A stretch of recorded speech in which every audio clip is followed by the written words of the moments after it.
दोस्तों, मैं ज्ञानीदास मानिकपुरी MHRS प्रवर्तक जनक। मैं आप लोग से इस वीडियो में बात करूंगा आधुनिक मानव जीवन कैसा हो। इसका तात्पर्य है कि आज मैं जयपुर में MHRS चिकित्सा पद्धति की प्रचार प्रसार एवं विकास के क्षेत्र में, अनुसंधान के क्षेत्र में आया हूं। और आज मैं ये जो चारों तरफ हरी भरी जो पेड़ पौधे आप देख रहे हैं, इसी की कल्पना करता हूं कि आज हर मानव के साथ एक छोटा न छोटा गार्डन का ज़रूर व्यवस्था हो, ताकि आप कुछ पल समय अपनों के साथ अपने लिए देते रहें, ताकि यह मानव जीवन सुचारू रूप से प्राकृतिक प्रदत्त पंच तत्वों से निर्मित शरीर चलायमान हो, ऊर्जावान हो, स्फूर्ति हो, ताकि दिनों दिन आप अपनी जीवन की लक्ष्य के करीब पहुँचते जाएं और तन मन आत्म शांति के लिए अपने लक्ष्य की प्राप्त करें। और किसी कारण यदि लक्ष्य न भी मिलता हो तो कहा गया है दोस्त कि एक चींटी भी दीवार के उस ऊंचाई तक पहुंच जाता है जहां पे वो कल्पना नहीं कर सकता, लेकिन प्रकृति ने ऐसे उनको बनाया है कि एक चींटी के काटने से बड़ा हाथी भी मर सकता है। आप सुने होंगे दोस्तों, सच्चाई है। आज प्रकृति में विभिन्न प्रकार के जीव जंतु, प्राणी, जलचर, खग, जलीय, बहुत सारे जीव प्राणी हैं जो अपनी जीविका जी रहे हैं। आज का जो मानव जीवन है वो स्फूर्ति, ऊर्जावान, दीर्घायु तभी होगा जब हम भौतिक वस्तुओं का प्रयोग कम और आवश्यकता के आधार पर करेंगे, तभी यह संभव है। दूसरा चीज़ मैं ये कहना चाह रहा हूँ कि AC एयर कंडीशन में आप रहते हैं, सोते हैं, सारे जीवन उसी में व्यतीत कर रहे हैं, तो आप प्राकृतिक जीवन की कल्पना ही मत करिए। प्राकृतिक जीवन आपको प्रकृति से ही मिल सकती है। जैसा मैंने कहा है, जैसे खाएंगे अन्न वैसा होगा मन, अर्थात आप वही बीज बोएंगे, उसका स्वरूप, प्रकार, विकास वैसे ही होगा। इसलिए कह रहा हूँ कि आने वाली हमारी युवा पीढ़ी, जनरेशन को यदि सुधारना है तो प्राकृतिक भोज्य पदार्थों का सेवन करें, प्राकृतिक जीवन को जीने की चेष्टाएं रखें, उचित खान पान, व्यवहार, आचार विचार, स्वभाव, संस्कार, इन गुणों का विकास करें। खास तौर पे गर्भावस्था में जिस तरह आप अपने परिवार को प्यार करेंगे, अपने जीवन को समझेंगे, सबके साथ तालमेल बना कर रखेंगे, वैसी आपका आने वाला पीढ़ी भी प्रतिदिन, हर पल, हर क्षण उसी बातों को अनुभव करते हुए वह भ्रूण में विकास करता है। इसकी ज्ञान आपको वेद पुराण में भी मिलेगा।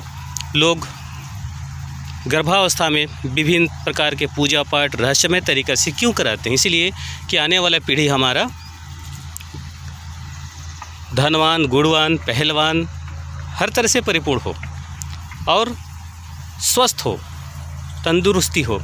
इसलिए हमें खान पान, हर चीज़ में इतनी बारीकियां से ध्यान देना पड़ेगा कि हम आगे आने वाली पीढ़ी को प्राकृतिक से जुड़ा हुआ चीज़, रहस्यमय के बारे में जानें, उसको ग्रहण करें। आज कोरोना जैसे घातक बीमारी क्यों आई? क्योंकि हमने 100 साल की जो रहस्य को देखा जाए, जीवन को देखा जाए, तो आज खाद बीज, कीटनाशक दवाइयों का इतनी प्रयोग हो रही है जिसके बिना आज न तो कोई उत्पादन हो रही है और न ही किसी तरह का खाद्य सामग्री की उपलब्धता हो रही है। तो ज़रा सोचिए, बिना खाद का कुछ भी नहीं हो रहा है, मतलब मानव जीवन तो ख़त्म हो गया। इसका तात्पर्य है कि आज यदि हम सही समय पर सही डिसीजन नहीं लेंगे तो इसका भुगतान हमें बहुत ही महंगा पड़ेगा। आने वाले दिनों में मानव शरीर के जो जेनेटिक हैं वो इतनी बदल जाएगा कि उसका नाम भी ढूंढने को नहीं मिलेगा। आज गठिया जैसे बीमारी, शुगर जैसे बीमारी, आँखों से संबंधित बीमारी, न जाने तरह तरह के इतने बीमारियों नए आ रहे हैं। ये क्या हो रहे हैं? हमारे रहन सहन खान पान की ही देन है जो आज गंभीर से गंभीर बीमारी को जन्म दे रहे हैं। कोई बाहर से नहीं आता। आज यूक्रेन रूस जो युद्ध हो रहा है, आज हम वीडियो देख रहे हैं दोस्त, लेकिन कल हमें अपने शरीर में उसकी हानिकारक तत्वों का जिस दिन प्रवेश हो जाएगा उस दिन समझ में आएगा कि हम वीडियो देख रहे थे वही चीज़ हम तक पहुंच गया। क्योंकि वायुमंडल एक ऐसी अनोखी दुर्लभ रहस्यमय है कि हवा की दिशा हर तरह बहती है। जैसा मानसून अपने मौसम के आधार पे आता है और उसका समीकरण, उसके चक्र, उसके साइकिल के साथ हिसाब से ही बारिश होती है और बहुत सारे उपज होते हैं।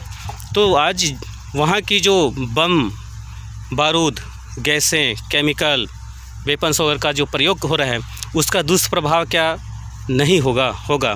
आज हिरोशिमा जिस तरह जो द्वितीय युद्ध हुए थे, प्रथम युद्ध भी हुए हैं, तीसरा युद्ध आने वाला है, ऐसा लग रहा है अब वो दिन ना आए। लेकिन दोस्तों इसका दुष्प्रभाव, दुष्परिणाम होगा ही होगा, ये तो तय है। आज मानव जीवन को बचाने के लिए प्राकृतिक जीवन को अपनाइए, शुद्ध शाकाहारी भोजन करिए, MHRS चिकित्सा को ज़्यादा से ज़्यादा अपनाने की कोशिश करिए ताकि मानव जीवन को बिना दवा स्वास्थ्य सेवा के आधार पर बचाया जा सके। दोस्तों आज बिना दवा स्वास्थ्य सेवा कहने पे लोग हंसते हैं, ऐसा कैसे हो सकता है? दोस्तों मैं कहता हूँ आज आप बिना दवा का जी रहे हैं। क्यों? कहीं न कहीं आप अच्छा खाना खा रहे हैं, अच्छी जगह पे रह रहे हैं, जागरूकता है आप में, वो सारे चीज़ की उपयोग आपके पास करने के तरीका आ रही हैं जिसके आधार पे आप स्वस्थ हैं। जिस दिन आप लापरवाह हो जाएंगे, आलस हो जाएंगे, उस चीज़ को छोड़ देंगे अमल करना, उस दिन से वही चीज़ आपको हानिकारक के रूप में होगा। क्यों? कहा गया है कि गंगा जल गिलास में रख दो या पात्र में रख दो तो वो दूषित नहीं होता। क्यों? क्योंकि उसमें कोई ऐसे बैक्टीरिया का प्रभाव है जिसके कारण से वो दूषित नहीं होता। लेकिन जिस जल को हम पीते हैं उसको किसी गिलास में कुछ दिन रख दिया जाए तो उसमें वो सारे बैक्टीरिया आ जाएंगे जो उसको दूषित कर देंगे। तो ये तो रहस्य है। इसलिए मैं कहता हूँ अपने घर में छोटा सा बागवान रखें। यदि आपके पास थोड़ी बहुत खेत है तो उसको आप प्राकृतिक जैविक खाद का प्रयोग करते हुए, घरेलू खाद का प्रयोग करते हुए आप उसमें उत्पादन करें, अपनी हार्टिकल्चर का डेवलप करें, गार्डन का डेवलप करें और मानव जीवन को बचाएं। दोस्तों प्राकृतिक जीवन यही है। आज मैं प्रकृति के बहुत करीब हूँ, एक छोटे से गार्डन में हूँ जयपुर में। तो मुझे उम्मीद है कि मैं MHRS जनक के साथ साथ प्राकृतिक चीज़ों को भी आप तक पहुंचाने का कार्य करते रहूंगा और हज़ारों साल पुराने चिकित्सा जो विलुप्त हो रहे हैं उसको बचाने का काम कर रहा हूं। और आज चिकित्सा अनुभव के आधार पे मैंने बहुत सारे कोर्सेज करके रखी है जो मानव जन कल्याण के रूप में अलग अलग तरीक़ा से उसका मैं प्रयोग कर रहा हूं और आप तक नई चिकित्सा के माध्यम से बिना दवा स्वास्थ्य सेवा दी जा रही है, जो एक और पथ आरोग्य जिसमें बिना दवा का इलाज होती है और गंभीर से गंभीर बीमारियों को स्वास्थ्य लाभ मिल रहा है। दूसरा एक और पथ आरोग्य वृक्ष, इसका तात्पर्य है कि जितने शल्य क्रिया हैं जो ऑपरेशन के रूप में, महंगी चिकित्सा के रूप में हैं, उसको मैं उस विधि से कर रहा हूँ जिसमें महंगी से महंगी दवाई ऑपरेशन को बचाने का कार्य कर रहा हूँ और मानव जीवन को सुखमय, ऊर्जावान, दीर्घायु आरोग्य के क्षेत्र में अपना योगदान दे रहा हूँ। दोस्तों अगले वीडियो में हम आपसे बहुत ही ऐसे अच्छे विचार और तथ्यों व टाइटल के साथ आएंगे। आज का हमारा विषय है प्राकृतिक जीवन शैली मानव जीवन का कैसा हो। इस पर आप सभी अमल करें और इसी तरह हमें और अच्छे से अच्छे वीडियो बनाने का मौका मिलते रहे। धन्यवाद।